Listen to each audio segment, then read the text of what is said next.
भारतीय थल सेना के प्रमुख जनरल मनोज पांडे ने चीन के मंसूबों को लेकर बड़ा बयान दिया है।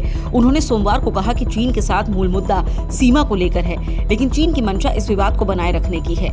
इतना ही नहीं, पांडे ने कहा भारतीय जवान सीमा पर किसी भी स्थिति से निपटने के लिए तैनात हैं। भारतीय सेना का उद्देश्य पूर्वी लद्दाख में अप्रैल 2020 से पहले की यथास्थिति बहाल करना है।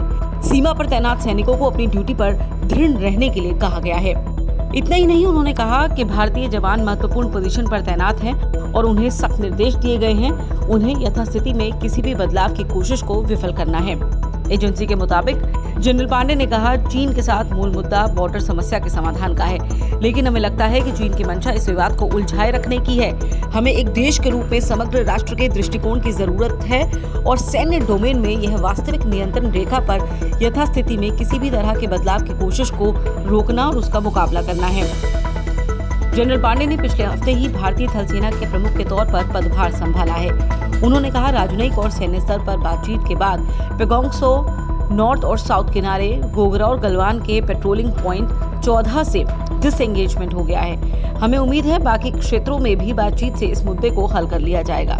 हमारा उद्देश्य है अप्रैल 2020 से पहले की यथास्थिति बहाल की जाए। पूर्वी लद्दाख में भारत और चीन सेना के बीच 4 और 5 मई 2020 को विवाद शुरू हुआ था।